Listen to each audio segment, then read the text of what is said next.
Salut les collègues, comme vous le savez, le CHSCT s'est réuni ce matin et donc on va vous faire un petit débrief puisque l'ensemble de nos élus ont siégé en visioconférence. Alors on vous a déjà décrit le contexte dans lequel se réunissait ce CHSCT. Premièrement, déjà il y a plus de 3 semaines, nous avions demandé à l'administration d'anticiper la reprise de l'activité, même progressive, en négociant un plan de prévention. Aucune réponse à nos demandes. Donc il y a une semaine, nous avons pris l'initiative de rédiger et de publier et de leur envoyer un plan de prévention des risques professionnels liés à l'épidémie. Suite à ça, aucune réponse. Et c'est seulement à quelques heures du CHSCT que l'administration nous a transmis un ensemble de documents par courriel de 100 à 150 pages, construits de manière totalement unilatérale, sans aucune concertation. Alors cette façon de procéder a malheureusement encore une fois enlevé toute possibilité de dialogue et nous a privé, nous représentants du personnel, la possibilité de jouer complètement notre rôle, ce qui n'a visiblement gêné que nous ce matin à l'instance. Donc l'administration nous a en fait présenté un document qui a été en définitive construit dans l'urgence, sans anticipation, dans lequel ils ont repris la quasi-totalité de nos propositions, mais uniquement sur la question des moyens de protection de base.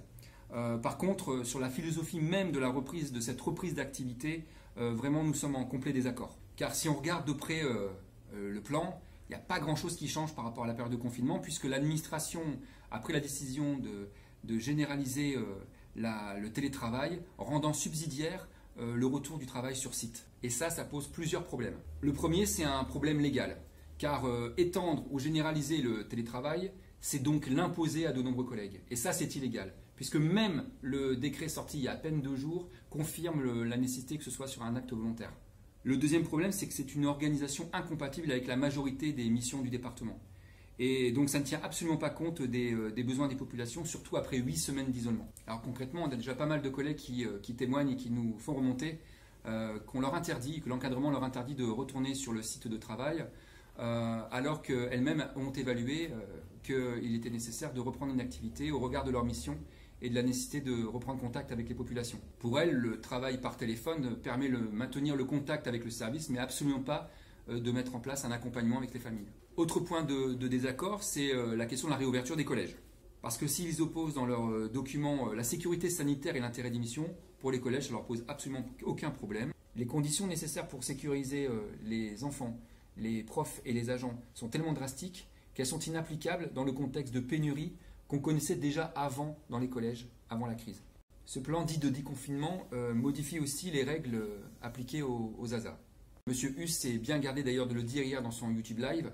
À compter de lundi, les collègues qui seront contraints de rester en autorisation spéciale d'absence se verront retirer des jours de RTT. Toutes ces raisons nous ont amenés à voter contre ce plan de déconfinement. Même si nous avons relevé qu'une fois encore, la direction de la voirie s'est distinguée positivement en considérant qu'il était nécessaire de réunir l'ensemble des conditions matérielles et organisationnelles pour pouvoir renvoyer les collègues complètement sur le terrain. Bref, à la veille du 11 mai, voilà ce qu'on constate. Il nous annonce encore des livraisons en cours dans les services, donc ça veut dire que tous les services n'en sont pas dotés. Nous avons mis le doigt sur la défectuosité de masques en coton qui sont encore en cours de distribution. Pourtant, les masques qui n'ont qu'une seule épaisseur et qui ne faut absolument pas porter parce qu'ils vont être remplacés. Il nous annonce un protocole de désinfection qui est hyper important dans la mise en sécurité sanitaire, sans nous dire comment il compte renforcer les équipes d'entretien. Et pour finir, dans beaucoup d'endroits, vous nous faites remonter que l'organisation du travail n'est absolument pas calée. Par conséquent, voici ce qu'on vous propose et conseille. Sans attendre, n'hésitez pas à vous appuyer sur le plan de prévention des risques professionnels que nous avons rédigé et publié. Deuxièmement, à compter du 11, lors de votre retour dans votre bureau, dans votre atelier, sur le chantier, si vous constatez que les moyens de protection sont insuffisants ou inexistants, ne reprenez pas votre poste et faites valoir ce qui a été inscrit dans le plan de l'administration en page 3, c'est-à-dire, dans tous les cas, si ces conditions ne sont pas réunies, il ne pourra y avoir de retour physique sur site des agents ni de réouverture au public. Troisièmement, si on vous refuse l'accès à votre poste de travail ou si on limite sans raison valable vos missions, signalez-le nous. Nous travaillons actuellement sur des modalités d'une action pour faire cesser les consignes et décisions aberrantes. Enfin, rappelez-vous, ayez en tête, vous êtes la fierté du département.